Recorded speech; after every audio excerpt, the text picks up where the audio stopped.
je vous avoue que je l'ai immédiatement choisi puisque j'étais encore en liste d'attente sur la double licence d'histoire-géographie à Panthéon-Sorbonne, donc Paris 1. Voilà. Donc de là, je vais pouvoir vous parler de mon expérience en prépa. Et pour la majorité qui le savent, je pense, je ne suis plus en prépa, j'ai fait une année et je suis désormais à la fac.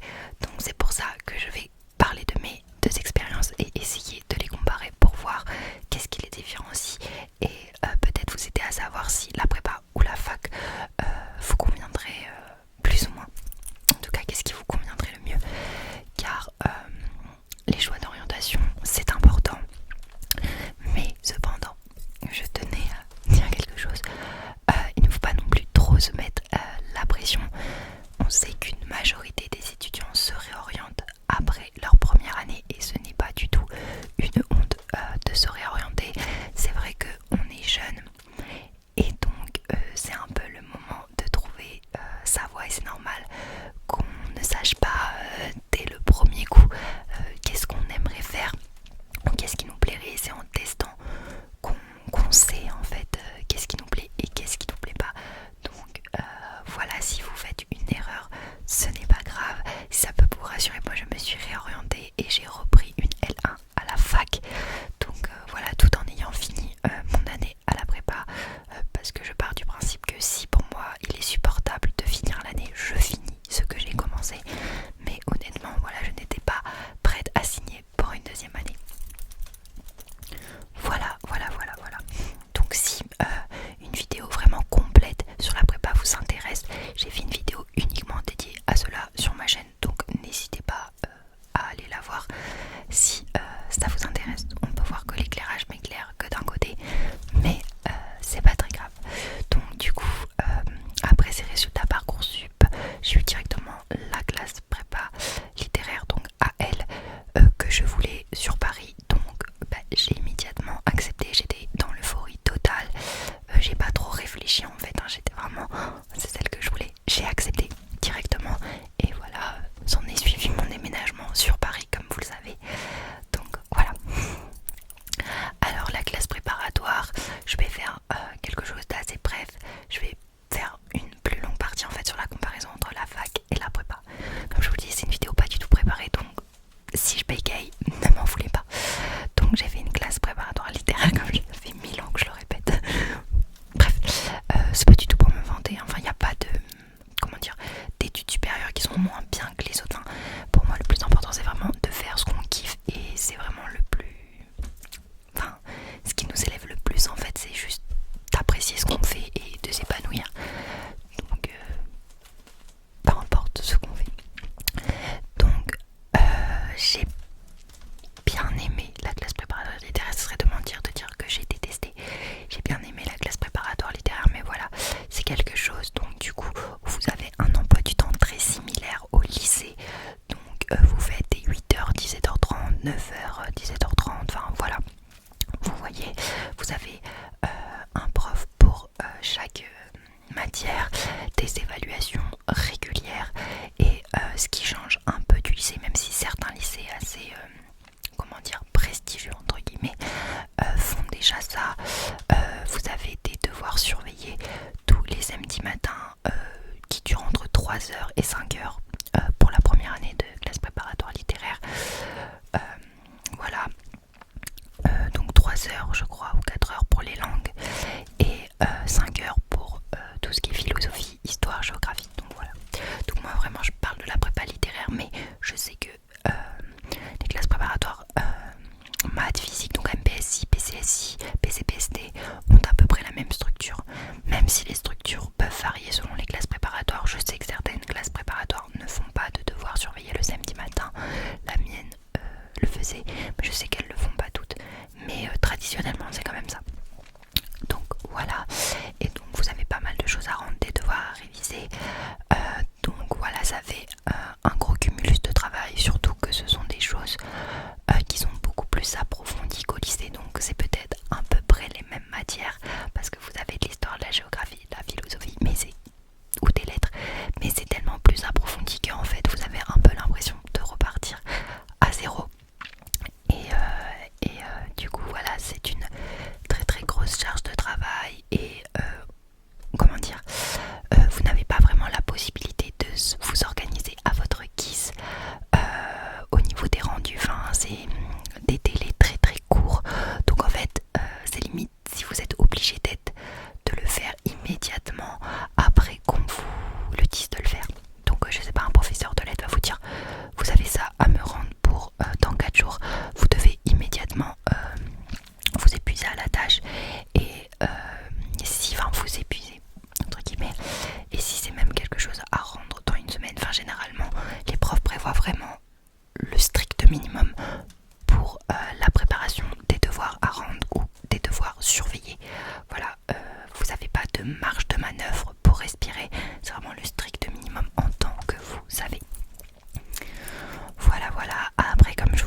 ça dans un délai de temps très réduit, vraiment le strict minimum on vous donne.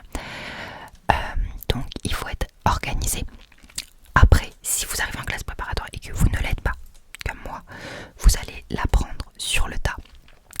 Mais si vous êtes déjà quelqu'un de très organisé, honnêtement, ça vous fait une facilité en plus. Donc l'organisation est très importante. La rigueur, voilà, il faut directement se mettre au travail. Il faut pas, voilà, on n'a pas le temps de réfléchir 10 ans au truc. Contrairement à la fac, donc ça je vous l'expliquerai plus tard. Donc être organisé, rigoureux, voilà, ne pas se laisser submerger par les émotions, la fatigue ou le surplus de travail. Il faut vraiment faire les choses directement. Après, la gestion du stress et de la frustration.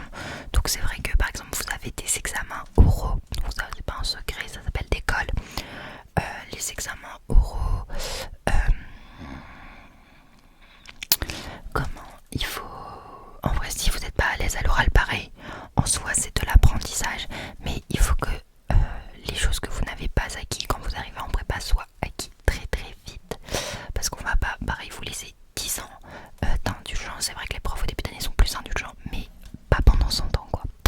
Donc voilà, donc il est important de quand même savoir s'exprimer correctement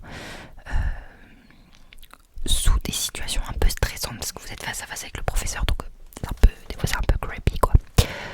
Voilà. Après en fait je pense que même l'organisation en fait c'est vraiment la clé. En classe préparatoire, si on est très organisé, déjà on peut se coucher plus tôt, du coup dormir plus et être moins fatigué et avoir des rendus meilleurs. Voilà, j'ai pas envie d'utiliser le terme de performance parce que ça fait vraiment machine de guerre, mais voilà quoi. Enfin, de mon côté on n'en était pas loin. Donc voilà, je le reprécise, toutes les classes préparatoires littéraires, tout du moins pour mon expérience, ne sont pas pareilles, ne mettent pas le même niveau de pression, n'ont pas les mêmes exigences, enfin ça dépend vraiment. Mais c'est vrai que je pense que dans tous les cas, être organisé est très très important du fait qu'on ait très peu de marge de manœuvre.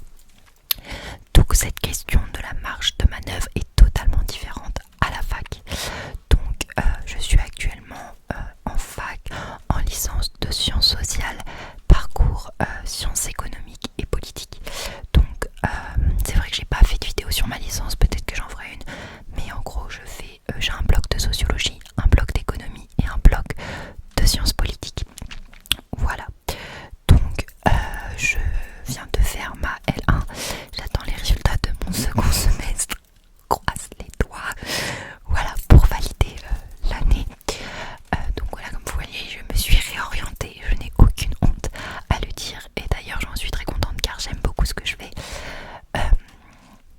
Donc à la fac, on a un peu l'impression d'être voué à nous-mêmes, c'est beaucoup moins, voilà, il y a beaucoup moins de soutien des profs. C'est vrai que vu que la classe préparatoire, ça ressemblait au lycée, de ce fait on était beaucoup moins dans les classes, on était beaucoup plus proche des professeurs, donc si on avait des questions à poser, c'était beaucoup plus simple de communiquer avec l'équipe enseignante, tandis qu'à la fac, vous pouvez pas trop. Pourquoi? Parce que vous êtes environ 250, enfin pour ma part, dans un amphithéâtre à écouter un cours d'un professeur qui, honnêtement, ça dépend des cas, mais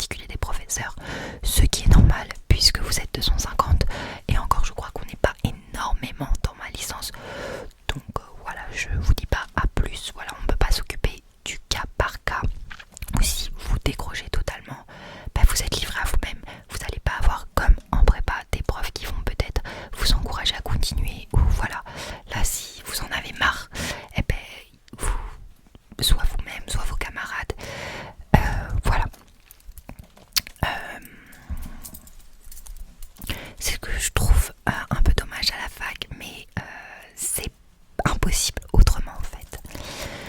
Mais. Donc déjà, donc là je parle des cours magistraux parce qu'à la fac, il y a les cours magistraux et les travaux dirigés. Donc les cours magistraux, c'est quand ce que je parle, vous êtes en amphi à environ 250 et c'est la majorité de vos cours. Et ces cours magistraux, vous n'êtes pas obligé d'y aller. Donc c'est-à-dire que si vous voulez, vous n'allez pas au cours. C'est votre problème si vous n'avez pas le cours. Si vous l'avez déjà en amont par les années d'avant, bah tant mieux pour vous. Ou si vous pouvez le récupérer vis-à-vis de vos amis, tant mieux pour vous. Mais si vous ne pouvez pas le récupérer, bah tant pis, vous n'avez pas le cours. Le prof va pas renvoyer le cours, enfin voilà. Donc voilà.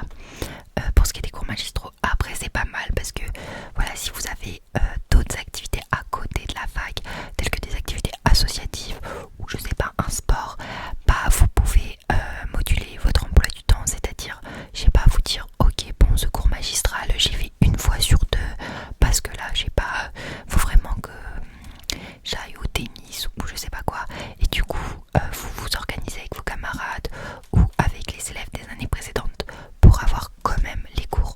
Donc voilà, ça vous donne quand même une possibilité d'organiser votre emploi du temps, même si on sait que c'est quelque chose d'assez risqué de pas aller en CM, mais voilà, ça arrive, hein. Moi ça m'est déjà arrivé, je vais pas vous dire que je suis tout blanc comme neige.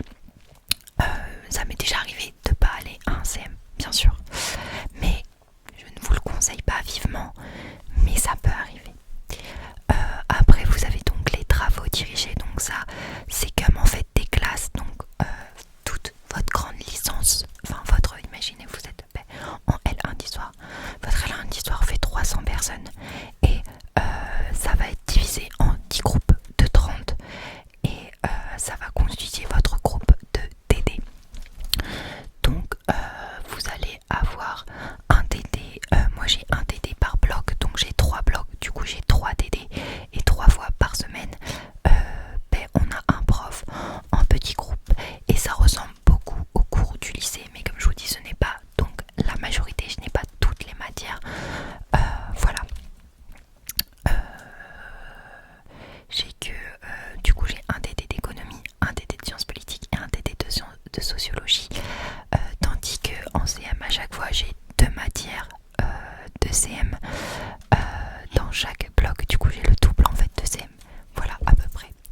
Et donc du coup là quand même vous allez pouvoir poser vos questions, ça va être, enfin moi c'était principalement des exposés mais ça dépend des licences, mais il va y avoir beaucoup plus d'interactions et c'est également ici que vous allez pouvoir avoir des interactions avec les autres étudiants, parce que c'est vrai qu'en amphithéâtre avec 250 personnes c'est un peu compliqué de lier des affinités, etc. Donc c'est là que vous allez pouvoir quand même plus faire des affinités avec les autres étudiants, voilà. Mais également dans vos vies associatives. Le gros avantage de la faculté, c'est qu'il y a des associations. Donc ça aussi c'est très très cool, parce que généralement dans toutes les facs il y a énormément d'associations pour plein de choses. Donc vous avez par exemple une association pour aider les animaux, une association pour l'écologie, une association je sais pas qui fait de l'économie, une association qui aide les enfants, enfin bref, vous avez tout un panel, une association de musique, de comédie musicale, enfin voilà tout ce qui est artistique, vous avez des trucs économiques, des trucs humanitaires, vous avez de tout, et ça c'est vraiment bien parce que ça permet aussi de faire de très belles rencontres avec des personnes qui ne sont pas forcément dans votre licence et un peu de vous regrouper autour d'un sujet qui vous intéresse et faire des choses intéressantes. Je sais que par ailleurs, bon il ne faut pas faire ça pour ça, mais les associations sont très valorisées sur les CV lorsque vous voulez demander ultérieurement un master. Voilà, c'est quelque chose qui est assez valorisé avec les stages. Donc pour ce qui est des devoirs à rendre, contrairement à la prépa, vous avez beaucoup plus de temps pour vous organiser. C'est-à-dire que dans chaque TD, on va vous demander des rendus normalement. Donc que ce soit des exposés, je sais pas, des commentaires, ou ça dépend si vous êtes en droit, je sais, enfin si vous voulez une fac de droit, je sais que c'est très très spécifique. Il me semble que c'est des commentaires d'arrêt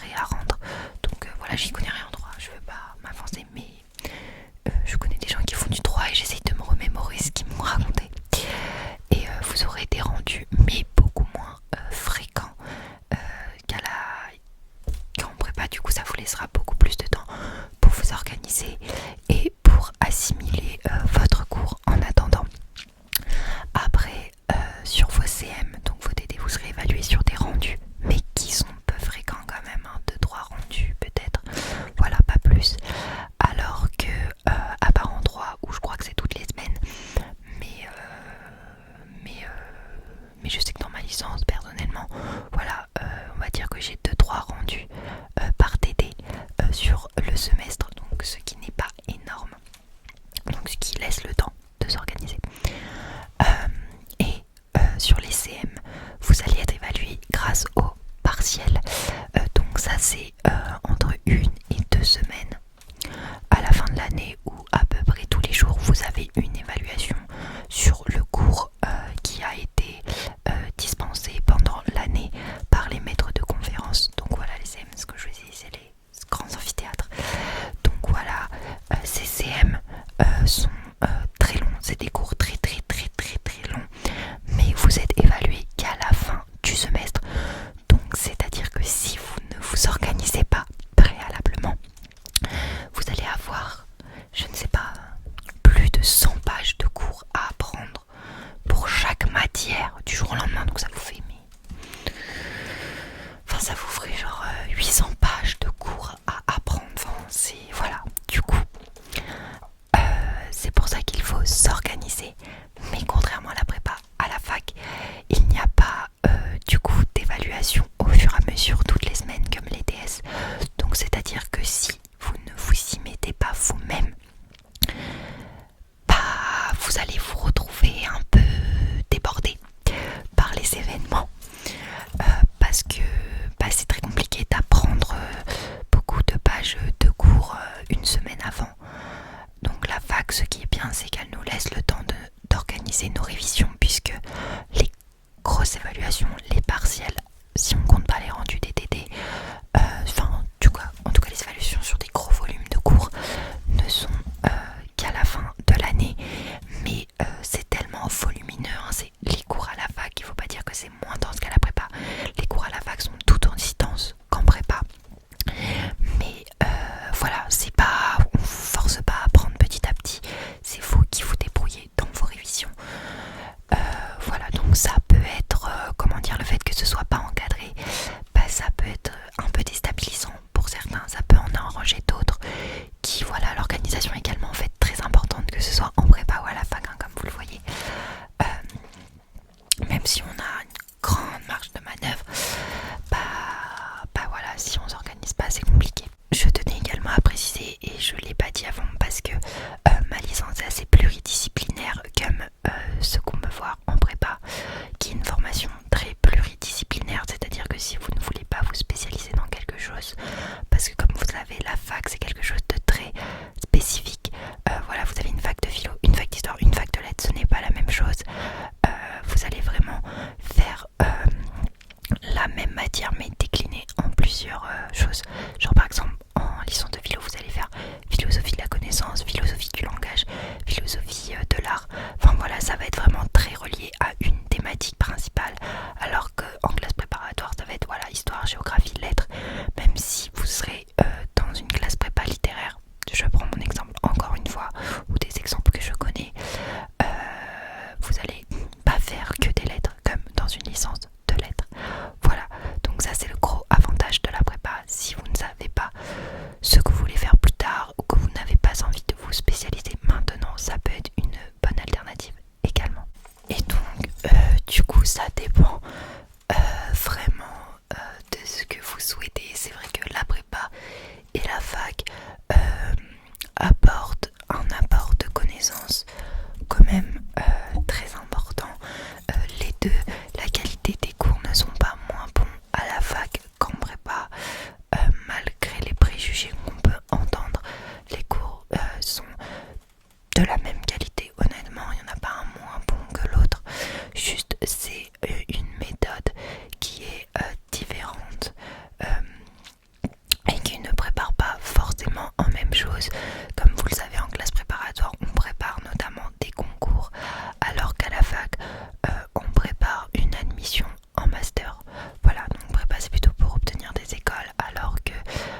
si après une prépa on peut faire un master et une licence, principalement l'objectif de base voilà c'est les écoles, alors que la fac c'est vraiment une préparation à l'acquisition d'un master après l'obtention d'une licence, et forcément plus vous avez de bonnes notes en fac et d'expérience, parce que l'expérience est maintenant de plus en plus demandée, notamment des stages, tout ça, ou même des engagements associatifs, plus vous avez de chances d'avoir le master que vous voulez.